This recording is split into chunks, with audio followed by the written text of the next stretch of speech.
Dobar dan. Today we're reading Catch the Blue Bear for Me by Silvija Šesto.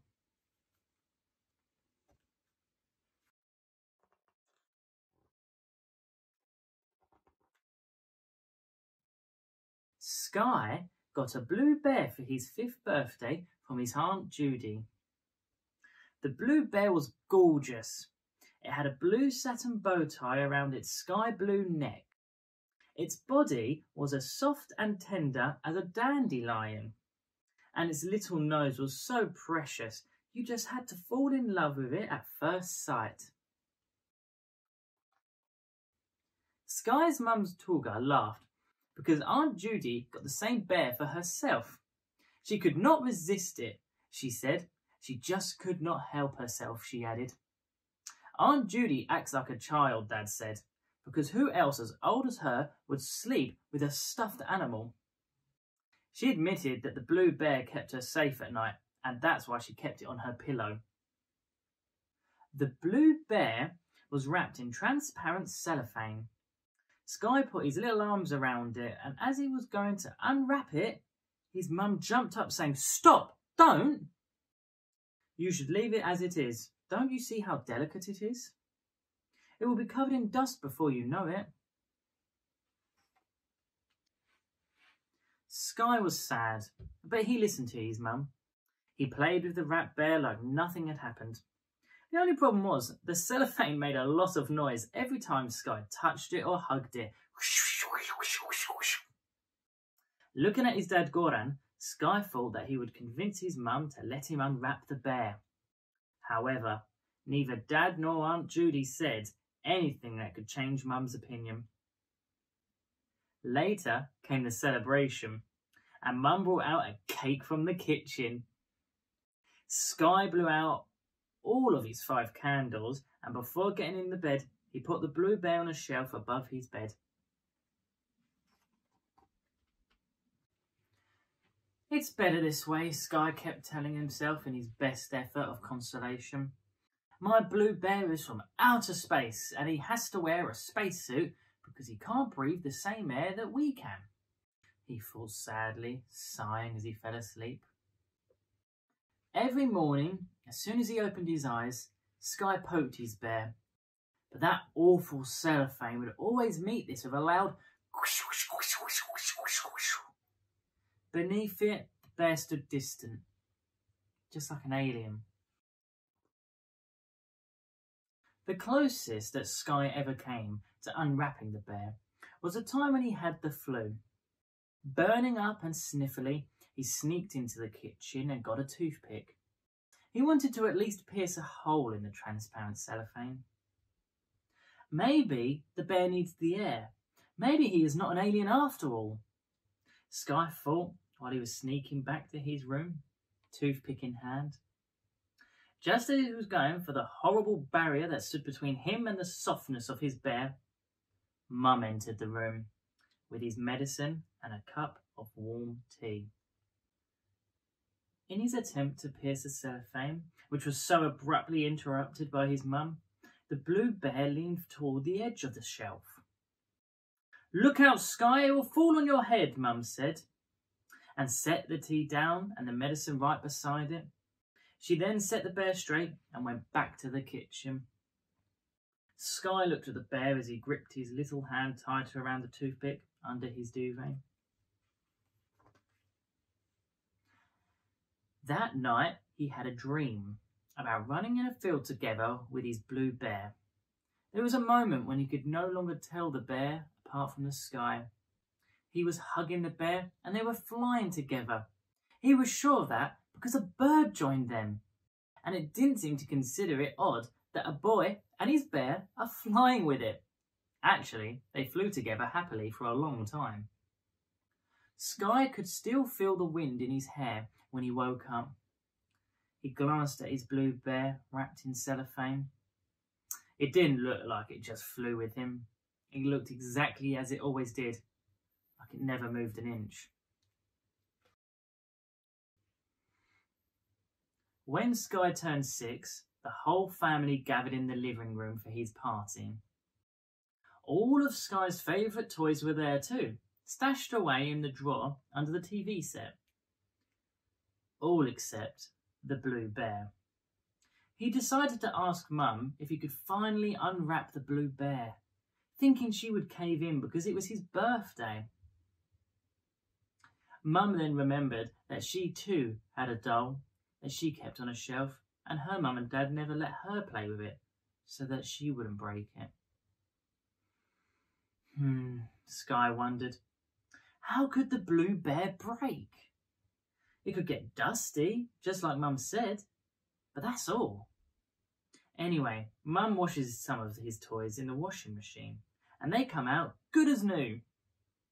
He always opened his toys, and he always played with them.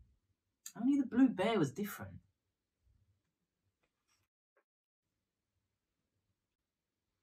On a Sunday afternoon, just in time for Sunday lunch, Uncle Bart and Aunt Lola, together with their daughter Violet, Sky's cousin, came to visit. It was a long time since they last visited. Violet had just turned 5, and she was one of those girls who were interested in everything. 5 minutes into the visit, before they even started slurping their soup, Violet had already stuck her nose into every drawer in the living room.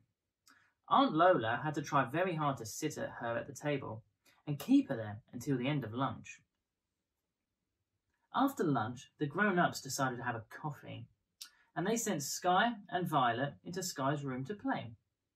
Violet kept hopping around and knocked down the coat hanger on her way. 5 coats, 2 jackets and 3 hats ended up on the floor.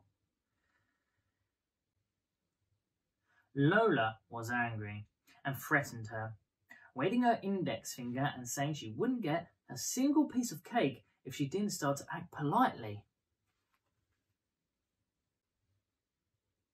Unfortunately, as soon as she stepped into Sky's room, Violet literally flew to the blue bear, seized him with both of her little hands and freed him of the cellophane, which at that point was not even that transparent.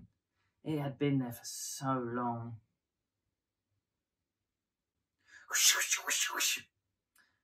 Sky didn't even have enough time to warn Violet about the bear and how it has to stay in the wrapper. It didn't take longer than a second for Violet to put her arms around it, refusing to let go. She hugged it, kissed it, pulled its ears and knocked on its glass eyes, twisted and turned its tail. Sky asked her to give him back the blue bear because, beside it being his toy, this was the first chance he got to actually touch the bear, stroke it, feel his little hands through its soft fur. However, none of that happened. Violet had such a tight grip on it that they seemed to be glued together. He tried to distract her with his other toys. Once Sky's persistence, with a little help from his whip, almost won, Violet's mum called for both of them. The dessert was ready. Not even thinking about letting go of the bear, Violet sat down at the table. She ate not 1, but 2 pieces of cake, never letting the bear from her grip. Sky's mum saw that the girl has the bear in her arms, and that is no longer in its protective cellophane. At first she nodded, and then she shook her head left and right. Finally, she asked the girl why she had such a tight grip on the bear, and if she wasn't afraid that she might smother it. Sky could see that Mum was worried about the bear. The girl was still twisting its tail, pulling its ears and poking its eyes and body. Sky was tired of her behaviour, and he was looking forward to the guests leaving. He would finally be able to get a hold on his blue bear. His unwrapped, soft blue bear. He sunk into his thoughts like they were the soft plush, and he almost fell off his chair. "No!" Violet screamed. "I'm not giving it back. I want the bear." No matter what Aunt Lola and Uncle Bart said, they tried to explain that it is not nice and polite to take someone else's toys when they are visiting them. Violet was screaming so loudly and holding the bear so tightly that Sky's mum gave in the end, just to get the girl to calm down. "All right, you can have the bear. We haven't seen you in a long time anyway, so we didn't get you a present for your last birthday. Sky was sad. Large tears came rolling down his cheeks and onto the pillow. What used to be in the bear's spot was now so empty they could not bear to look at it. He cried himself to sleep, angry with Mum and Dad, angry with Violet, angry with the whole world. That was the last time that he had a dream about his blue bear, free of the cellophane, but sad and alone, left in the corner of Violet's room.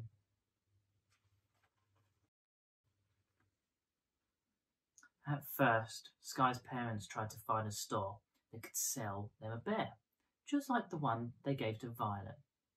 Do you happen to have a blue bear? Do you have a blue bear? Excuse me, by any chance, do you have a blue bear?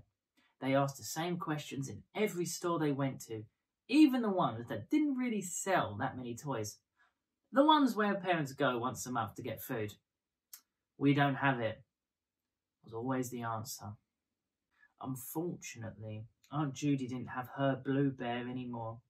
A sweetheart that she was, she gave it to her little neighbour whose parents couldn't afford toys. Until then, the boy spent his time drawing all kinds of characters on a paper and then cutting them out so that he could play with them. Sky's parents got him a stuffed cat, a stuffed elephant, monkey, rhinoceros, kangaroo, dog. They even got him a blue bear. But it wasn't the blue bear. The fact that it didn't have its protective cellophane on and Mum unwrapped it right away wasn't much consolation. Sky was heartbroken and he stopped playing with his toys altogether. He took up reading and he read picture books. On the one hand, that was a good thing, but that kept not only the other hand empty, but his heart as well. He missed his alien, blue bear, his blue bear. Many years passed. Sky grew up. He read all the picture books and then all the books that had ever been written. He graduated from all the schools that needed to be graduated from. He fell in love with the beautiful Alinka. He got married, moved away, and had a beautiful son, Kuzma. Every Sunday, he would go to lunch at his parents' house with Alinka and Kuzma. And every single time, he would glance at the place where the blue bear once watched over him as he slept. His room was still the same. His mother kept all of his other toys and a mountain of beautiful picture books. Little Kuzma loved spending time there, playing and reading. One summer, on a Sunday, little Kuzma went to the fair with his parents and grandparents. They walked around the fair, watching people gorging on their fair food, children having fun on the merry-go-round as they yelled out in excitement or rushing around in the bumper cars, crashing into one another. There was a lot of different things there. There was even a large parrot that was not ready to part from its current owner. You could see that right away because it would say a word and whenever someone approached it, it would turn away its head in protest. And then Dad, Mum and little Kuzma noticed the small glass box full of stuffed animals. You needed to only put in a few coins and a large metal spider would be in motion. It hung above the toys, ready to snatch a stuffed owl, kitty, octopus, duck, shark, hedgehog, turtle and bear. Yes, among the sea of toys, a skilled player could catch the bear, the blue bear. In front of Sky, behind the glass barrier, the bear looked at him. Yes, the same bear that he had all those years ago, that he never got over. Sky put in the money. The metal spider began on its course. He knew what he wanted to catch, but when he heard Kuzma's cheering, "Catch the blue bear for me! Get me the blue bear!" he knew he had to, by all means, catch the blue bear. The first try wasn't successful. He didn't catch anything. Kuzma looked down to the ground and Sky couldn't say that he wasn't disappointed. He put in 2 more coins and out came the little duck. Kuzma put his arms around it, but pretty soon he gave it to his mum and said that the duck was going to be his little sister's once she was born. On the third try, Sky put in 2 more coins, and remembering his childhood, he steered the metal spider carefully and precisely to the blue bear. And there it was. The spider wrapped its metal legs around the bear's nose, and moments later, the bear was in Kuzma's arms. Kuzma hugged the blue bear, Sky hugged Kuzma, and Mum hugged Sky and Kuzma. Thank you for listening, guys, and look after your blue bears. Do widzenia.